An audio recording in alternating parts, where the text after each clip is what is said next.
மாமாக்கு வந்து க்ரான் டிசீஸ் இருந்தது அக்கா. அதுக்கு வந்து மெடிக்கலி அது வந்து நான் கியூரபிள். அவங்க வந்து ரொம்ப வருஷமா கிட்டத்தட்ட 18 இயர்ஸ் கிட்ட அவங்க வந்து ஈவன் சர்ஜரி கூட பண்ணிக்காம இருந்தாங்க அக்கா. ஆனா எனக்கு அக்கா கிட்ட நானும் என் ஹஸ்பண்டும் சொன்னோம். அக்கா வந்து எங்க மாமாக்கு அந்த அளவுக்கு ஃபெய்த் கிடையாது. அவங்க இன்னும் கிறிஸ்துவுக்குள்ளே வரல. இருந்தாலும் அக்கா வந்து ஒண்ணுமே சொல்லாம இல்ல அவங்க சுகம்தான் முக்கியம் அப்படின்னு சொல்லிட்டு அவங்க வந்து அவங்களுக்காக அக்கா ப்ரேயர் பண்ணாங்க. நாங்க சொன்னோம், நீ வந்து இந்த சூழ்நிலையில இருக்க வேணாம், நீ இந்த மாதிரி ஆபரேஷன் கூட நீ எதிர்பார்க்காத அப்படின்ட்டு சொன்னோம். ப்ரேயர்லயே இருந்தோம். அவரு ஆசைப்பட்டது ஆபரேஷன் பண்ணணும் அப்படின்ட்டு. ஆனா ஆபரேஷன் பண்ண நாள்ல இருந்த அக்கா ஒவ்வொரு நாளும் மேனிஃபெஸ்டேஷன் தான் அக்கா. எனக்கே ஆச்சரியம். ஒரு சில நாள் இது எப்படி இவருக்கு நடந்தது அப்படிங்கும் போது அப்ப எனக்கு தோணும், ஓகே ப்ரேயர் ப்ரேயர் ப்ரேயர். அக்கா அந்த ஒரு நாள் நீங்க ஜெபிச்சுட்டு விட்டுட்டீங்க அக்கா, அதுக்கான மேனிஃபெஸ்டேஷனை நான் வீட்டுல இருந்து ஒவ்வொரு நாளும் பார்த்தேன். அந்த ஆபரேஷன் முடிச்சு அவங்களுக்கு அந்த கோலனை வெளியே எடுத்து வைக்கணும் அக்கா. அந்த குடலை வெளியே எடுத்து வச்சிருந்தாங்க.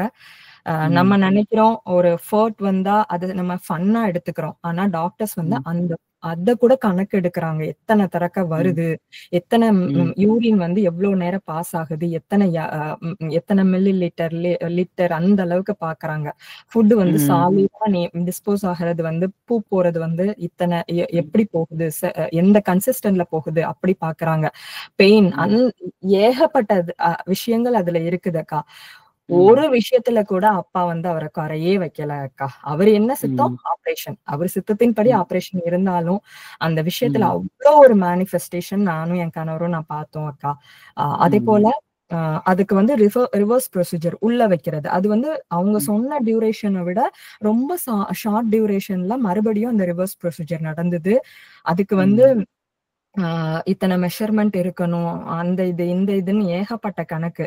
ஆனா அந்த இதெல்லாம் அவர் எல்லாமே பர்ஃபெக்டா இருந்தது. உள்ள வச்சிடலாம் அப்படின்னு சொல்லிட்டு அந்த ரிவர்ஸ் ப்ரொசீஜர் பண்ணியே 2 வீக்ஸ், மோர் தென் 2 வீக்ஸ் ஆயிடுச்சு அக்கா.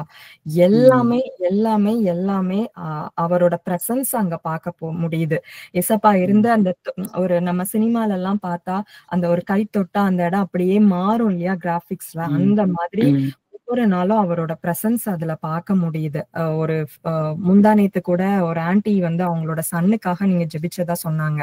எனக்கு ரொம்ப மிராக்கிள் அவர் பண்ணுவார். அவரால முடியாதது எதுவுமே கிடையாது தெரியும் அக்கா. ஆனாலும் அந்த ஆன்டி வந்து சாதாரணமா சொன்னாங்க. ஏன்னா இவரு வந்து அதே டிசீஸ்ல தான் இவரு 15 to 18 இயர்ஸ் சஃபர் ஆயிருந்தாரு அக்கா. அந்த ரிப்போர்ட் வந்து மாறிடுச்சு அப்படிங்கிறது எல்லாருக்கும் எவ்வளவு பெரிய விஷயமா தெரிஞ்சதுங்கிறது எனக்கு தெரியல அக்கா. எனக்கு அவ்வளவு அந்த பையனை நினைச்சா அந்த பையனை நினைச்சா எனக்கு அவ்வளவு அழுகழுகியா வந்தது. அப்பா எவ்வளவு பெரிய விஷயத்துல இருந்து அந்த பையனை வந்து மீட்டு எடுத்திருக்கிறீங்க அப்படின்னு சொல்லிட்டு. அந்த பையன் அவங்களுக்கு சீரியஸ்னஸ் கண்டிப்பா தெரிஞ்சிருக்கும். இங்க இருக்கிறவங்களுக்கு அதோட சீரியஸ்னஸ் தெரியுமான்னு தெரியல. ஏன்னா மெடிக்கலி அதுக்கு வந்து மெடிசனே கிடையாது உலக பிரகாரமா. ஆனா அதையும் தாண்டி அவரால கூடாத காரியம் ஒன்னும் இல்ல அப்படிங்கறத வந்து இங்க ஒவ்வொரு நாளும் காமிச்சிட்டு இருக்காரு. தேங்க்யூ சோ மச் அக்கா. என்னோட நாங்க கேட்டோன்னு எங்க மாமாக்காக ப்ரேயர் பண்ணதும் அந்த தம்பிக்காக ப்ரேயர் பண்ணி 2 பேரும் சுகமா இருக்கிறாங்க. அவரோட வல்லமை தான். இருந்தாலும் நீங்க தான் கை வச்சு ஜெபிச்சது. அதற்காக தேங்க்யூ அக்கா. தேங்க்யூமா. Praise God.